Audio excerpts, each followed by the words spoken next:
ہندوستان کے مسلم گھرانے میں پیدا ہونے والی بے باک ادیبہ عصمت چغتائی کو بعد از مرگ دفن کرنے کے بجائے نذر آتش کیا گیا، جس پر آج بھی تنقید کی جاتی ہے۔ تاہم عصمت کے رفقا کا کہنا ہے ایسا ان کی وصیت کے مطابق کیا گیا کیونکہ انہیں قبر کی تاریکی سے بے انتہا خوف آتا تھا۔ عصمت کے ہم عنصر کہتے ہیں کہ مذہب کے بارے میں عصمت کے خیالات انتہائی گنجلک تھے۔ انہیں دوبارہ پیدا ہونے کے نظریے یعنی پنرجنم پر پورا یقین تھا۔ 24 اکتوبر 1991 کو اس خبر نے پوری اردو دنیا کو اداس کر دیا تھا کہ اردو کی بے باک اور صاحب طرز ادیبہ عصمت چغتائی ممبئی میں وفات پا گئی ہیں۔ اس خبر کے ساتھ ہی ایک اور اطلاع بھی آئی جس نے عصمت چغتائی سے محبت کرنے والوں کو مزید دکھ میں مبتلا کیا، اور وہ یہ کہ ان کی میت کو وصیت کے مطابق سپرد خاک کرنے کے بجائے نذر آتش کیا گیا۔ اس بارے میں جگدیش چندر ودھاون نے بھی لکھا ہے، عصمت چغتائی موت کے بعد بھی ایک ہنگامے کا موجب بن گئیں اور ایک شدید قسم کی بحث چھڑ گئی۔ یہ ایک جذباتی قسم کی بحث تھی جس کی شدت و وحدت آج بھی محسوس ہوتی ہے۔ عصمت چغتائی کی موت کے 2 ماہ بعد جنوری 1992 میں دہلی سے شائع ہونے والے مشہور ادبی جریدے 20ویں صدی نے عصمت چغتائی کی یاد میں گوشہ شائع کیا، جس میں ان کی وفات پر اردو کے صف اول کے ادیبوں کے تاثرات شامل کیے گئے۔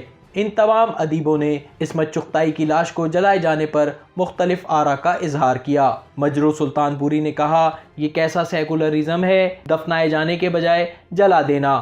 کلچرل ویلیوز کو توڑنے کے لیے نہ وہاں پر کوئی پوجا تھی نہ ہی نماز۔ میں ان کی لاش سوزی پر نہیں گیا۔ سلمیٰ صدیقی نے جو عصمت چغتائی کی جگری دوست تھیں، اپنے جذبات کچھ یوں پیش کیے، میں اس بات سے اتفاق نہیں کرتی کیونکہ میں سوچتی ہوں کہ انسان کا اپنی روایت سے جڑا رہنا بہتر ہوتا ہے۔ جب بھی ان سے مذہب سے متعلق بات کی تو انہوں نے یہی کہا کہ وہ جل جانا پسند کریں گی۔ دراصل مذہب کے بارے میں، خاص طور پر موت کے بعد کی زندگی کے بارے میں ان کے خیالات بہت ہی مختلف تھے۔ عصمت کی بیٹی سیما ساہنی نے اس فیصلے کی پس پشت کار فرما جذبے کی وضاحت کرتے ہوئے کہا، انہیں مرنے کے بعد دوبارہ پیدا ہونے کے نظریے یعنی آواگون پر پورا یقین تھا۔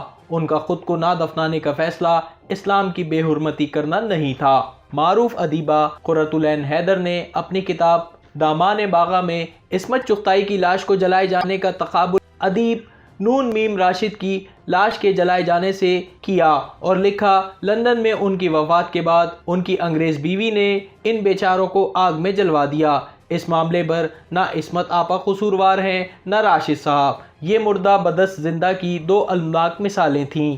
یاد رہے، عصمت چغتائی 21 اگست 1915 کو اتر پردیش کے قصبہ بدایوں کے ایک متوسط گھرانے میں پیدا ہوئیں۔ ان کے والد مرزا قسیم بیگ چغتائی ڈپٹی کلکٹر کے عہدے پر فائز تھے۔ وہ اپنے 10 بہن بھائیوں میں 9ویں نمبر پر تھیں۔ عصمت نے ہوش سنبھالا تو ان کے بڑے بھائی عظیم بیگ چغتائی ادب کے میدان میں جھنڈے گاڑ چکے تھے۔ چنانچہ جب انہوں نے لکھنا لکھانا شروع کیا تو اپنے ادبی پس منظر کی وجہ سے قدم جمانے میں زیادہ دیر نہیں لگی۔ جس وقت عصمت چغتائی نے ادبی دنیا میں قدم رکھا تو وہ اردو کی ترقی پسند ادبی تحریک کا نقطۂ آغاز تھا۔ پریم چند رخصت ہو چکے تھے اور منٹو، کرشن چندر، غلام عباس، خواجہ احمد عباس اور کئی دوسرے اپنی نگارشات سے اردو ادب کو مالا مال کر رہے تھے۔ عصمت چغتائی کے گھر میں لڑکیوں کو اعلیٰ تعلیم دلوانے کا کوئی رجحان نہ تھا، مگر عصمت کی ضد اور تعلیم میں ان کی دلچسپی کو دیکھتے ہوئے ان کے والد نے انہیں علی گڑھ بعد از لکھنؤ سے تعلیم حاصل کرنے کی اجازت دے دی۔ یہ وہ زمانہ تھا جب ان کی تحریریں ادبی جریدوں میں شائع ہونا شروع ہوئیں۔ عصمت چغتائی سے پہلے کئی خواتین ادبی دنیا میں قدم رکھ چکی تھیں، مگر عصمت کے بے باک قلم نے بہت جلد پوری ادبی دنیا کی توجہ اپنی جانب مبذول کروا لی۔ عصمت چغتائی کو زبان و بیاں پر غیر معمولی دسترس تھی۔ انہوں نے نثر کی ہر صنف میں اپنے نقوش ثبت کیے، جن میں افسانہ، ناول، ڈرامہ، خاکہ، مضامین، سفر نامہ، آپ بیتی اور رپورتاژ شامل ہیں۔ عصمت چغتائی اردو کی ترقی پسند ادبی تحریک کے ہر اول دستے میں شامل تھیں۔ عصمت غالباً اردو کی پہلی ادیبہ تھیں جن کی کسی تحریر پر پابندی عائد ہوئی اور ان پر فحاشی کے الزام میں باقاعدہ مقدمہ چلا۔ یہ افسانہ لحاف تھا جو بقول عصمت چغتائی کے ایک سچے واقعے پر مشتمل تھا۔ عصمت چغتائی نے اس مقدمے کا سامنا کیا اور عدالت نے انہیں باعزت بری کیا۔ یہ عصمت چغتائی کی ابتدا تھی۔ اس کے بعد انہوں نے سینکڑوں افسانے، ڈرامے اور ناولٹ تحریر کیے۔ ان کی سوانح عمری بھی کاغذی ہے پیرہن کے عنوان سے منظر عام پر آئی۔ زندگی تو زندگی، عصمت چغتائی اپنی موت کے بعد بھی دنیا کو چونکانے سے باز نہ آ سکیں اور ان کی وفات کے بعد انہیں سپرد آتش کرنے کا فیصلہ ادبی دنیا میں موضوع بحث بن گیا۔ مشہور ادیبہ قرۃ العین حیدر کے مطابق یہ کہنا کہ عصمت آپا کو ان کی وصیت کے مطابق نذر آتش کیا گیا بالکل غلط ہے۔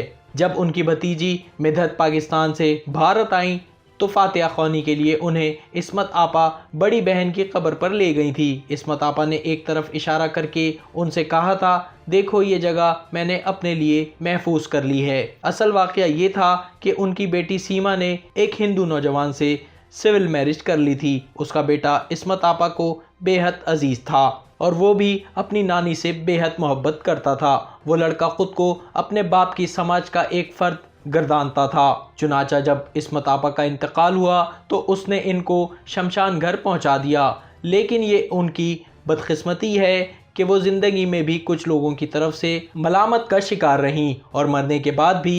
جگدیش چندر وہاون نے اپنی کتاب عصمت چغتائی شخصیت اور فن میں لکھا ہے، جنازے میں شامل ہونے والوں میں ان کی بیٹیوں اور نواسوں کے علاوہ ڈاکٹر دھرمویر بھارتی، پدیما سچدیو کے شوہر سریندر سنگھ اور وشوناتھ سچدیو تھے۔ عصمت کی وصیت کے مطابق گیٹ وے آف انڈیا میں ذرا دور گہرے سمندر میں ان کی بیٹی سیما نے ایک کشتی پر ان کے پھول رکھے اور ان کے نواسے نے انہیں سمندر کے نظر کر دیا۔ YouTube پر گوگلی نیوز دیکھنے کے لیے youtube.com کی سرچ بار میں googly news T V type کریں۔ گوگلی نیوز کے پیج پر سرخ رنگ کے سبسکرپشن والے بٹن پر کلک کرنا نہ بھولیے۔ YouTube پیج پر اپلوڈ ہونے والی ویڈیوز سے باخبر رہنے کے لیے بیل آئیکن پر کلک کیجیے۔ آپ کو ہر نئی ویڈیو کے بارے میں نوٹیفیکیشن موصول ہو جائے گا۔